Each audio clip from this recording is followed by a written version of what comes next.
morning, everyone. I want to thank the organizers for the opportunity to speak with everyone today. I also want to acknowledge that we're on Treaty 1 land, the ancestral lands of the Anishinaabe Inuak. These lands are the unceded territories of the Dakota and the homeland of the Métis Nation. The statement I just made is an acknowledgement that we share in corporate bodies now to acknowledge those who are on the land before us. But one of the reasons why I decided to share with you today is to let you know that you may think you are newcomers, but I refuse that label. People who look like you and I have been in Manitoba since 1905. Which simply means we also have a claim. This is home for us. We may be different, but we are not deficient. That's what Obama said. We may be different, we are not what? I want to hear you guys. We are not deficient. It's very important that we keep some things in our minds. So this morning, I want to talk to you, and I know that you know definitely by looking at the gray hair that I'm not your age. But I started having gray when I was 20-something. So this is just late blooming. It's genetics. So, and a lot of times, a lot of people think that the older people were never teenagers before. I want to tell you, if you don't know it, I'm sure you know we were teenagers before. And when we were teenagers, we made mistakes. Some of your parents told you that they were always coming first. I'm sure you know that they did not always come first. So we, in growing up, we're experiencing exactly what you are experiencing. Did we always obey our parents? No. I want you to understand I was also disobedient. So in whatever way that you are disobedient, know that you and I will probably have been at the same place. Why? Are you angry with your parents? For one thing or the other? Yes, I do. In my growing up, I was also. Did I ever think that I was wiser than my parents? Yes, I thought I was wiser than my parents. I was sharing with Rachel earlier, which I will just talk about now. My mom said, I need to learn French.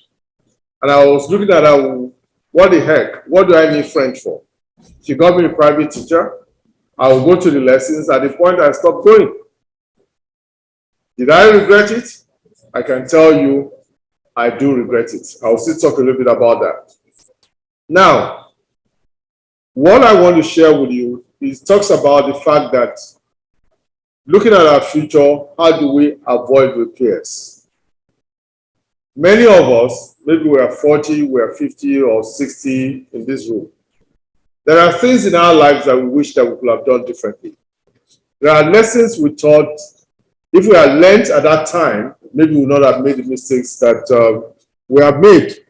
So I'm coming to you this morning to tell you, please listen to what is being said. Don't look at people and say, you don't understand my situation. It may not be exactly like your situation, but try and learn good lessons. When Frances was talking, there were a lot of things that she was talking about. I was writing down. I wrote all of them down. And Rachel would tell you that some of them were talking about them before she spoke. And one thing that I would tell you is that for three individuals who are not told what to say, to be saying similar things, it means that there's a reason that you need to hear it very well. And there's a saying in Yoruba land, in Nigeria, where I come from, that the person that falls in a hole, that's walking ahead of you and falls into a hole or a gutter, what does it do? It teaches those who are coming behind a good lesson. Not to do what? Not to fall into that same hole. So when those of us who have gone ahead are speaking, it is because we don't want you to make the mistakes that we have made in the past, so that your life will be much better than our own. So my hope is that you are here today, not just for fun, but to pick some things and work with them. And one other thing that I want to also state is that don't fall into the group of people who say, I will learn from my own experience.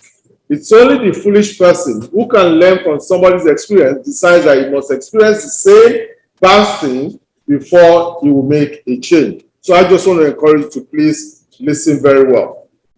And at the end of the day, I pray that your journey in life will have less of repairs.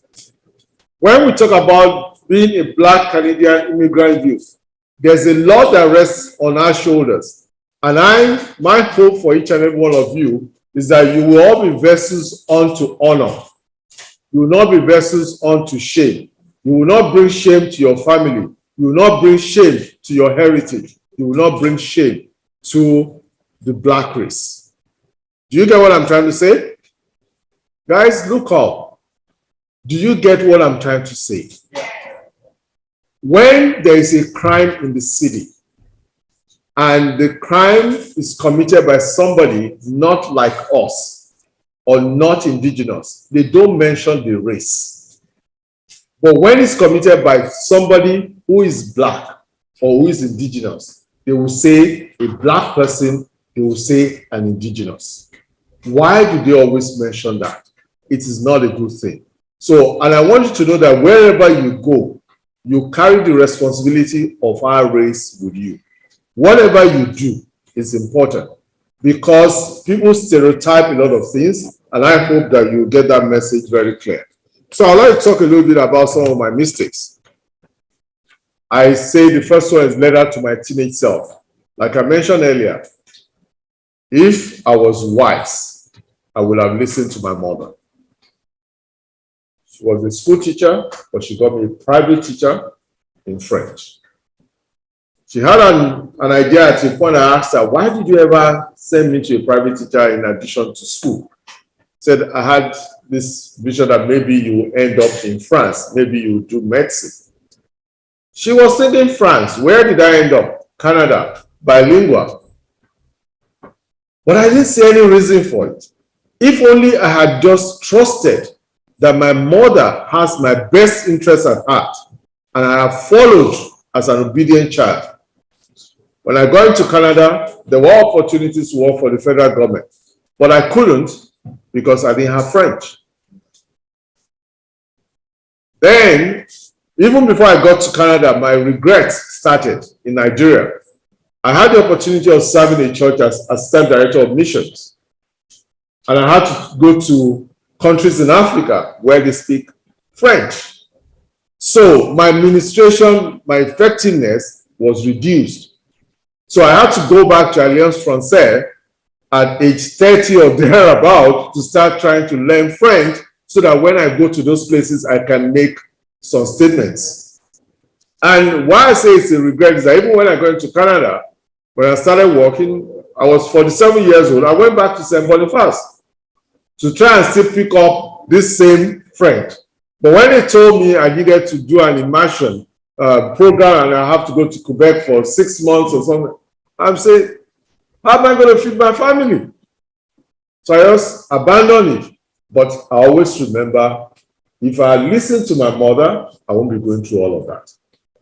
Sometimes what they tell us sounds stupid, but God knows the future more than you. The other one that Francis was talking about is IT. When I was in the university, that was when computer was coming out. That was in 1977. And the people carry around what they call Fortran cards, punch holes. And people were talking about it. I just looked at it. I was into science, but I didn't take it serious. But by the time I left school, I realized that, oh, if I had known, I would have gone into IT. So when it comes to IT things and so on, I'm so immersed into it. And I want to tell you, your cell phone is not just for fun. Your cell phone is an instrument for you to be ahead of the curve, to learn a lot of things. So me and my cell phone, it's very difficult to separate us. I use it to learn. If you tell me anything that I don't know, I'll just put it in. I'm just going to Google it. I want to learn about it. So please, don't be like me. Then another thing about lessons from parents. Every parent is a human being, so they have their bad and their good habits. I made up my mind, the good side of my parents that I've few are good, I copy them. The ones that are bad, I leave them. The fact that you see bad example in a home, because the challenge we're having in Canada now is that people turn out worse than their parents and they blame the family for the setup. But I tell people there are things that I observe, like alcohol consumption, that my dad was engaging. I made up my mind, I'm not going to go that route.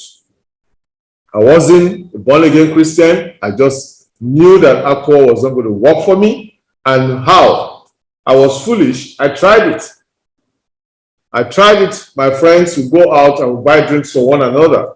So I would always be drinking soda or pop. And I, in a day, we'll take turns to pay. So I said, why am I spending my money buying for others? Why don't I also begin to save? But I didn't like the taste of beer. So I was taking more whiskey, brandy, and all of that. So I thought I was being wise. So we're having a party one day and I had to drive to drop some people off. And I realized that I was not able to judge distances. I almost hit people twice. So I just drove back home, parked the car. That was it. Nobody told me don't drink. I realized that if what I drink begins to control me, then I'm crazy. So don't get into drugs, avoid alcohol.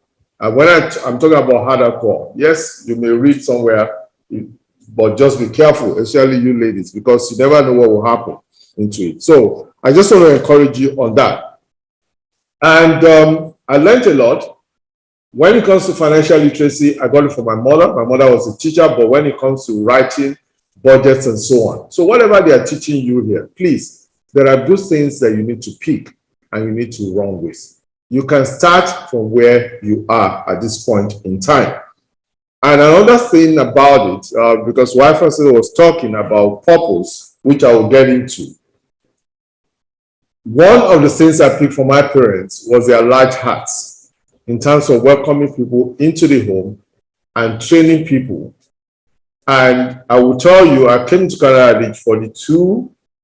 And it was when I came, I was trying to now establish the family tree. That's when I started knowing who is actually from my father's side, who is actually from my mother's side, except for those I can check with complexion because my father was a little bit light. I didn't know the difference. There were people that I thought we were really very close. I realized that they were distant relatives. So investing in the lives of other people, helping people is very important. And so for me, one of the driving things based on what Francis was saying was that I realized that my strength is in more of developing people, just looking forward to people rising up, not being able to see you at the same level the previous year and you're still the same. So that was my interest in organization, administration of things. So I ended up being a pastor in Nigeria, but I struggled because I felt I'm not called the way the local pastors are. I realized that when I examine myself, my interest is more in developing people. So it's reflecting the pastoral work, but my interest is making sure you are better than the way you are the previous year. So I work as an HR consultant, I work as a management consultant, and I write to let people live the fullness of their lives. So the question you need to ask yourself before the end of today, why do I exist? Why did God create me? What good can I be? You need to ask yourself, and the earlier you start asking yourself, the better. Because when you know that God created you for a purpose, I believe that the way you live your life will be very good. She talked about alliances and networks and so on. It's very important. Another point I want to bring up is your attitude to life. She spoke about something close to emotional intelligence. How do you handle your emotions? What's your attitude to life? It's very important. Check what's your attitude. We know that if you have a good attitude, it's likely that your life will be better. Even when you are facing challenges, the way you will look at challenges will be different from if you have a bad attitude. Then you need to start thinking, what guides your thoughts? Your behavior is actually your thoughts in action.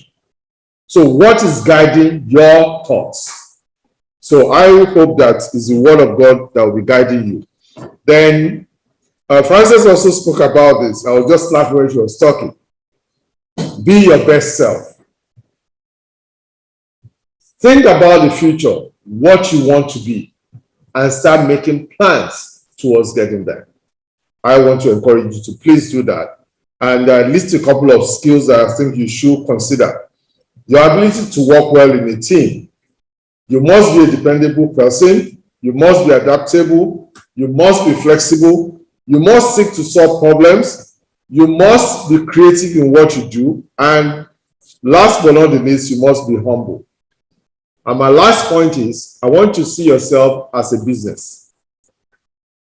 See yourself as a business. Everyone in the room, everyone in the class, they are your competitors. The only way you can get to where you want to get to the top, is to be ahead of everyone.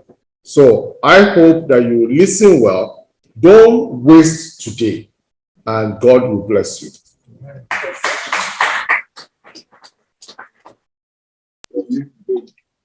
Embracing the philosophy of new beginning. And what I'm trying to say there, as much as possible, is that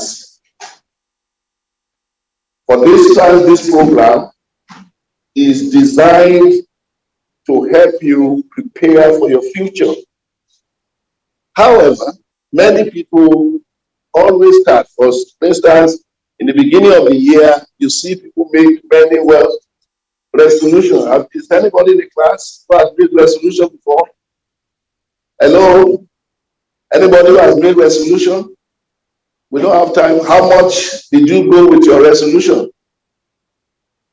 You find that maybe after 2 weeks or 1 month, those resolutions don't have what? Meaning. Why? Because we did not prepare for it. There is something that you need in life called the philosophy of life, how you live your life.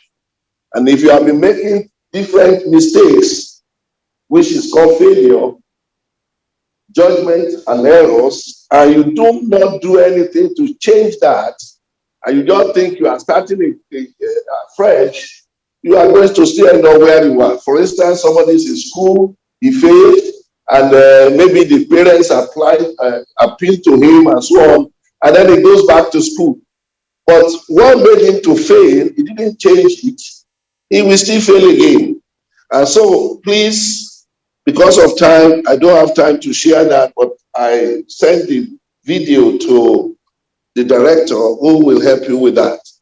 The first point I want to make for you is what I call 3 wisdom keys. What do I call them, please?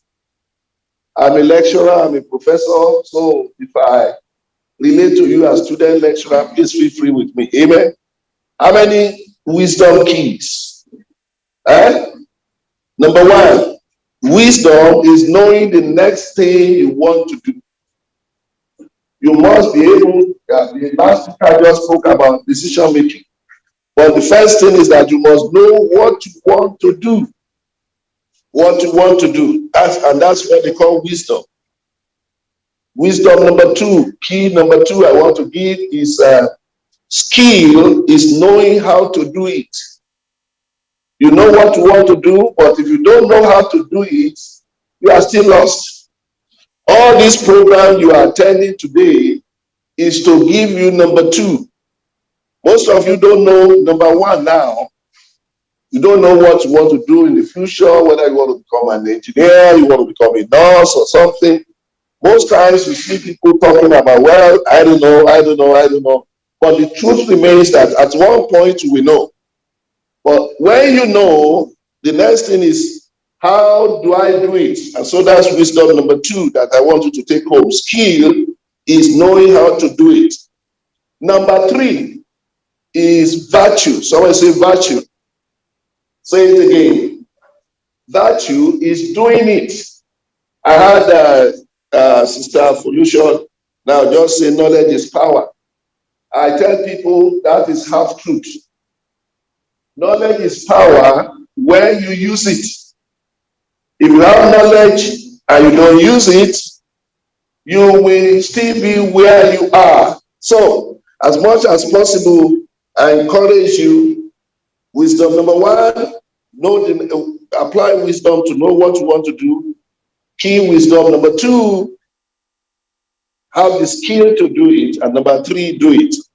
I worked as an engineer for many, many years in Nigeria. And when I came to Canada, I also traveled around the world to Libya, to many places, Calgary, and so on, as a consultant.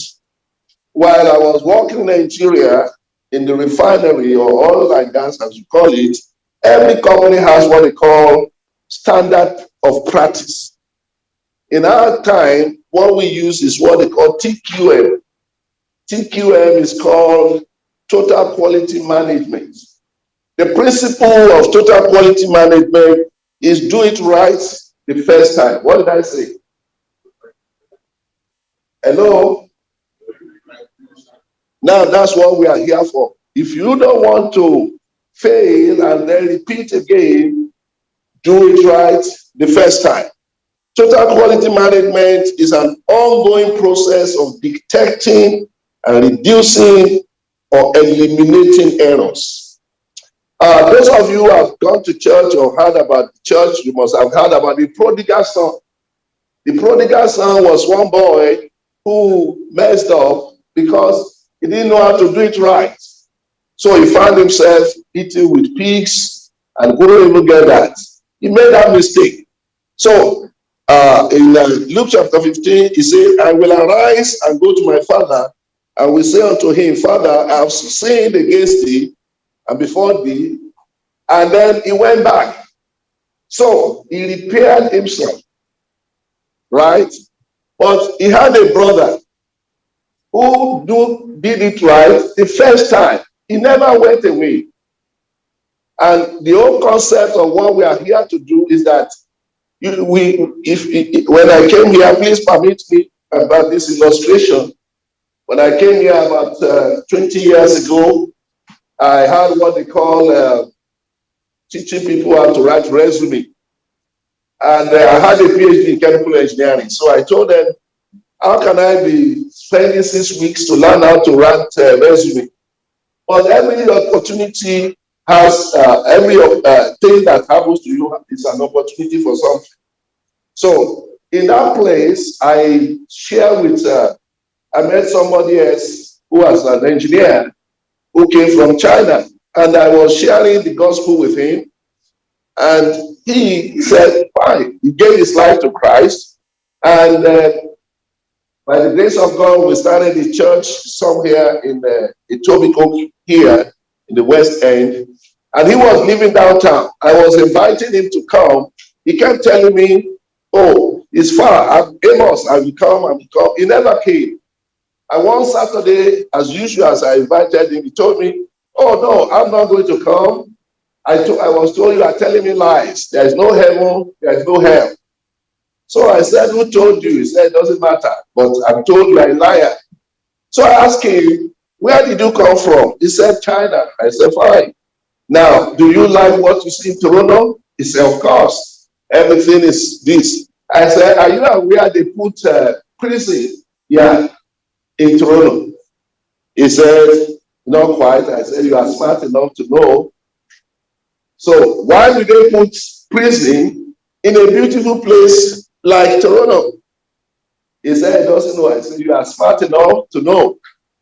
If you are not, I'd like to tell you, it is that within all the facilities given to you here, if you don't do what you need to do, if you commit crime, if you do the bad stuff, they will pick you up. No matter your profession, no matter how intelligent you are, they will put you in prison. Young people, this is my message to you. You want to make sure your future is secured. Do the right thing the first time. If you don't do it, you will need to repair yourself. And you don't need to, like the prodigal son. Now,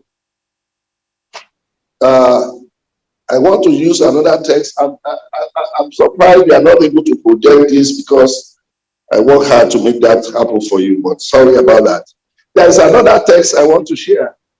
Okay. Called Ecclesiastes 11 verse 9. It says, young people, it is wonderful to be young, enjoy every minute of it, do everything you want to do, take it all in, But remember that you must give an account to God for everything you do. Probably your parents have spoken to you before and say, Grace or Nelson, don't do this. It doesn't mean that you cannot do it. They don't mean you cannot do it. They know you can do it. But they are saying you shouldn't do it. Why? Because they know if you do it, it's going to backfire. It's going to backfire. So you can do whatever you want to do. People can commit crime, they can sleep around and mess up. But the truth remains that at the end of the day, you will account for it. And we encourage you as much as possible to avoid that pitfall in your life. And God will help you. The next thing I want to share is that there are two forces in life, what we call devil and God. Devil's strategy is to catch young people young when they are young. And God's strategy is also to catch you when you are young. Why does the devil want to catch you young? To waste your life. Period. The Bible says he has come to steal, to kill, and to destroy. The devil knows that very well that if you do well, the whole nation, the community will benefit from it. And his job is to waste people's life. I want to encourage you, don't let the devil catch you young.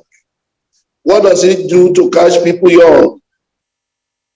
It takes them and leads them in wrong things: entertainment, drug, courtesan, sexual immorality, pornography, masturbation, fraud, scam, corruption. I wrote a book, the director will tell you more about that one.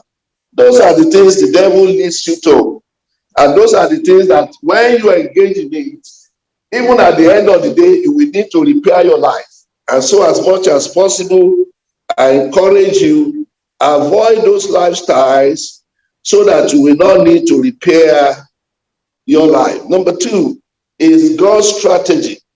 God's strategy is to give you vision. And everything that God does on earth, he uses human beings. That's why God raised up the director, Sister Felicia there, and all the speakers we are having here. Even the Bible was not written by dogs or chicken. It was written by human beings. It will always be human beings that God will use to talk to you. And make sure you value what they are saying. And when you do that, it will be well for you. God's strategy is to catch you young. Avoid what I call life of vanity. There is a tendency for young people to be materialistic, to do everything. You are pursuing cars, time you should go to school, time you should do this one, you are pursuing sex, and so on and so forth. Those are dangerous things that if you engage in them, you will still come back to repair your life. And my counsel for you today is don't go there, don't go there, don't go there. I want to conclude by sharing 3 points with you that I feel will assist you in the journey of life. I call them 3 C's. What did I say? One again. One more time. Number 1, character, say. Number 2, capacity, say. And number 3, consistency. All right. What is character? Character is what you do or what you are in the dark when no one is supervising you. And your character, whether you like it or not, is what will decide what will happen to you. Let me give you an illustration. You are a young lady, you are very beautiful, you are very charming, and somebody sees you, woos you, marries you, and it's just based on your facial statistics or body or anatomical statistics. But when you get home, please, are you listening? Very, very important, please. It's also important to value your time. All right? And at the end of the day, such people get married, but when they get there, they don't know the right thing to do. They don't know how to do anything. At the end of the day, they will be thrown out. The Bible gave us an example of such in John chapter 6 or John chapter 4. when somebody has to marry what? 5 men and living with the wrong 6th one. And you can imagine at one point when he's marrying one person, he concludes that the man is the one that is wrong. He didn't know that the problem was in his life. Thank God such a person met with Christ who helped him. So what I'm saying is that what's your character? What's your character? And this is the way I put it here. Bad character is a function of living with failed life principles. What is failure? Failure is repeating the same error and judgment every day. Godly character and good character is a function of living with success principles. What is success? It is disciplining yourself every day. You build character through faith, trust, hope, confidence, love, and attitude. I put it here, church is not a picnic, it is a clinic. School also is not a picnic, it is a clinic. It is a place you learn. They take away what is not helping you in life and give you a better one. Number 2, very quickly, is capacity. Capacity. Capacity is the ability to receive or contain a thing. God will only increase you based on how you increase your own capacity. Simply say, capacity is to help you develop yourself. There is a man called Jim Rohn. Have you heard the story about Jim Rohn? All right. Jim Rohn was a motivational speaker. He's found dead. But at 19 years, he dropped out of school and started working. When he was 25 years old, he was dead broke. And he continued to complain, particularly to his mentor, Schwab, whom we met eventually, and said, this is the money they are paying me, it's not helping me, to get to this and so on. That man said, and that this is the only money the company pays. His mentor said, no, that's not the only money the company pays. That is the money the company pays you. He said, in that your company, is there no somebody that is paid 2 times, 3 times what you earn? He said, yes. So he said, all right, so that's not what the company pays. That's what the company pays you. Listen to me. Many of you, if you develop yourself, you will find yourself on the high pedestal.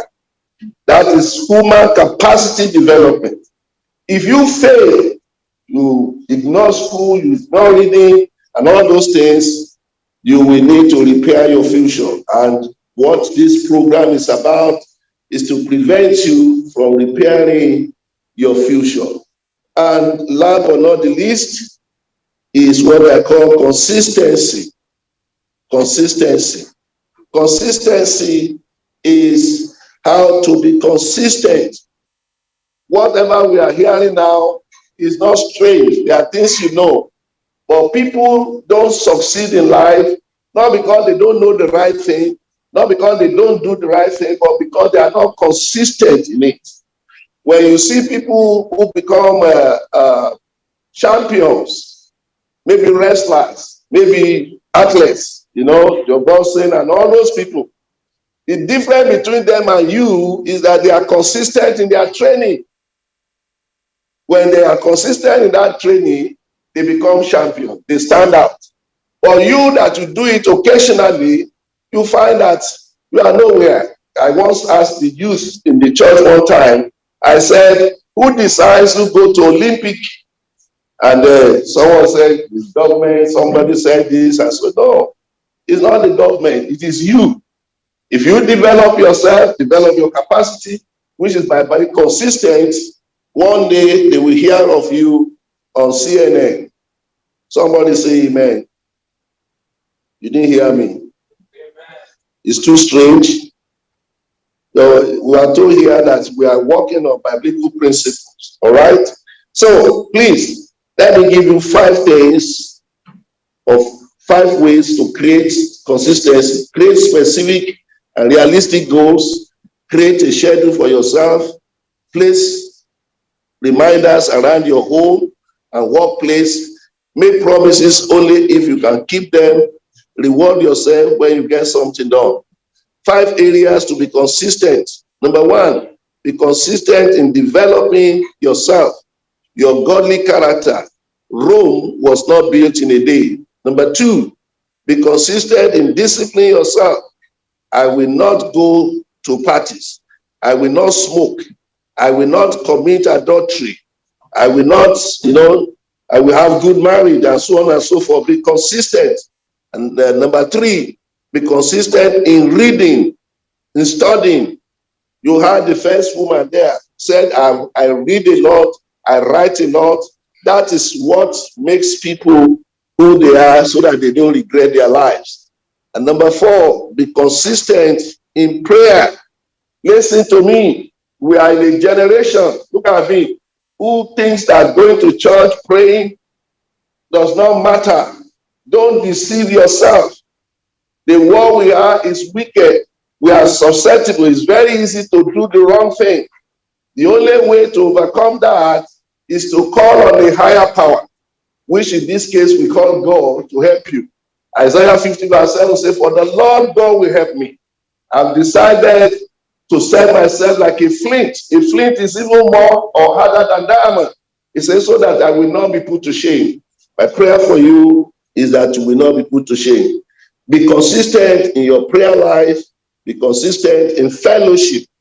Fellowship is what we have here, whereby you are learning in workshop, in seminars, and so on and so forth. And when you do that, you can't go wrong. And I conclude by saying, you are an eagle. Keep soaring. Eagles soar with 2 wings. The wing of education and the wing of Christ. If you want to become a Christian, the wing of spirituality and the wing of education.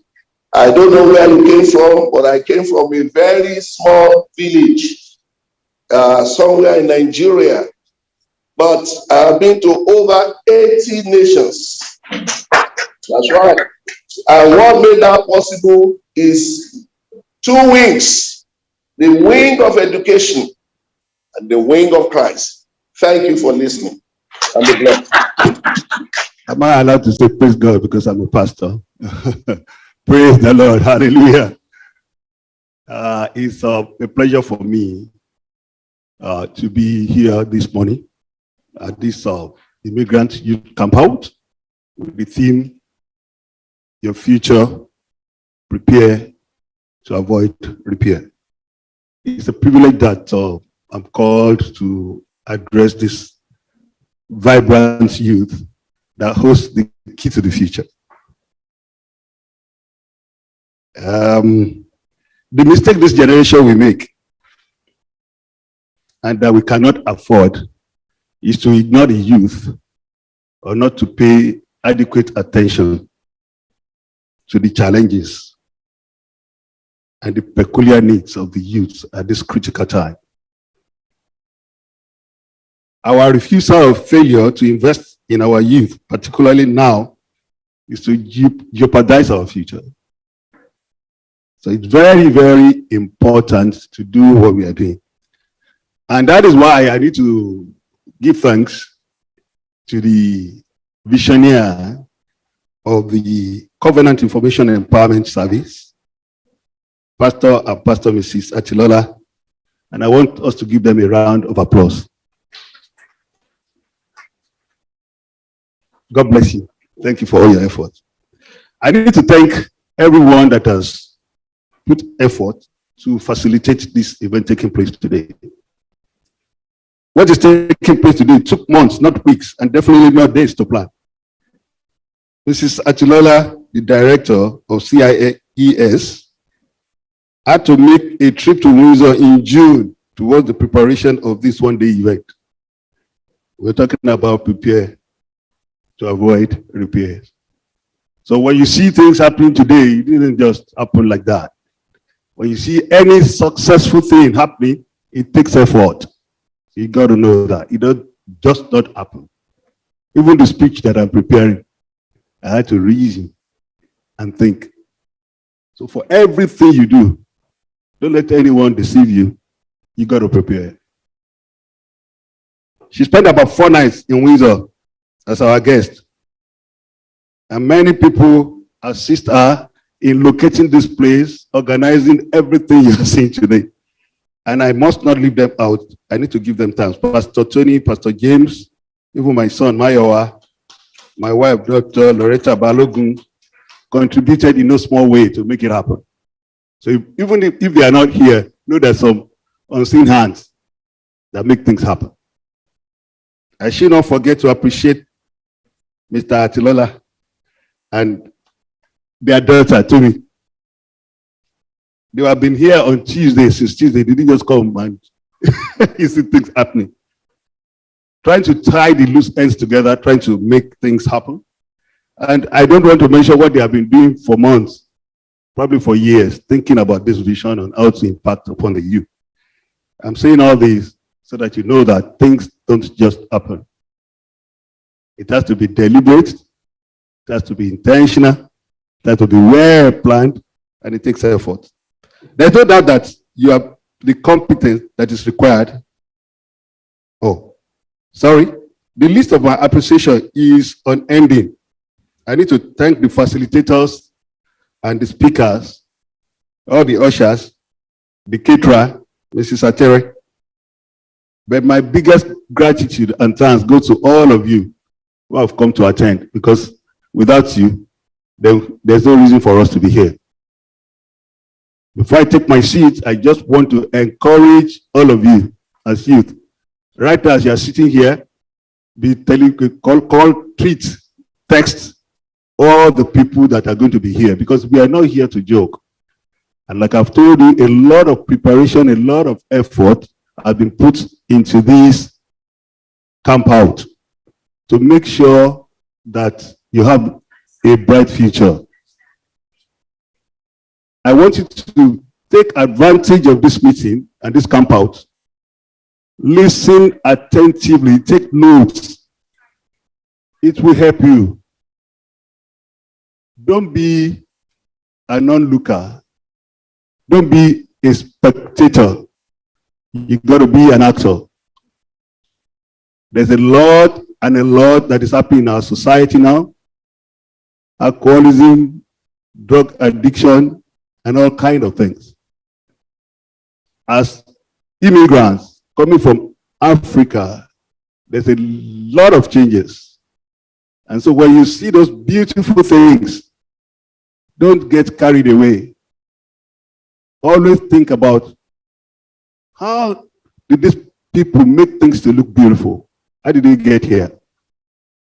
Why is it that these people are possibly better than where I'm coming from? And how can I improve on myself? So you look at people and you learn their virtues. In every society, there are virtues and there are vices. What you'll be hearing here is about how to take advantage of virtues and avoid the vices. Whatever you do today is a seed that you harvest in the future. There are so many young people like you. Their parents send them here to school. But instead of concentrating on their studies,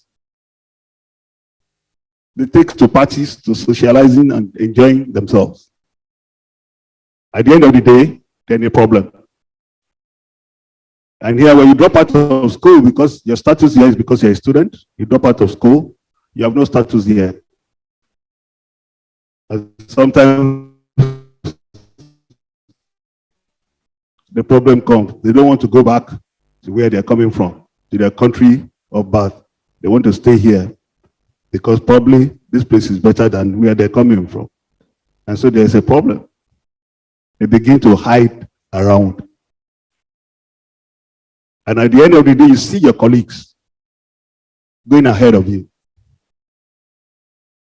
The danger of not preparing for the future is you can become a slave to your colleague, to your mate. And I pray that that will not be your choice.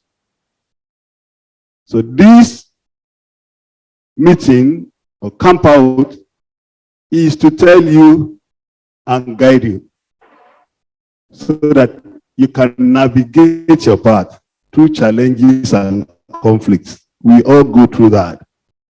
And like what Mrs. Achilola said when she was introducing me, I came here also as an immigrant with facing so many challenges.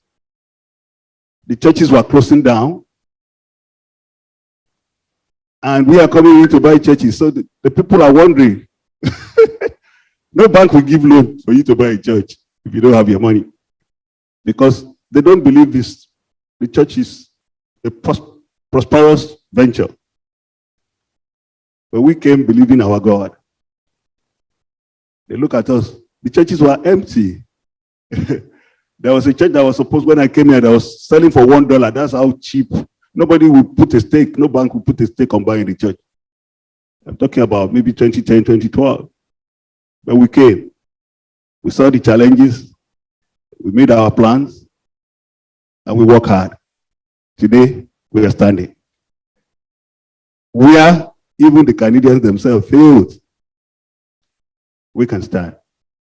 So it depends on how you prepare yourself, your determination, and the effort you put into it, and your faith. You can get to anywhere you want to get to. So we are a marvel. We're a marvel. And so you can make yourself a marvel. If you listen very carefully today, I've already heard, the lady that spoke before, I heard her what she spoke. Please pay attention. It's about you. For me, I've done my bit. I'm happy, and I'm still striving. It's a long pathway, and I pray that God will give you listening ears and understanding heart. Don't joke about this meeting. Please pay attention. God bless you. Thank you very much.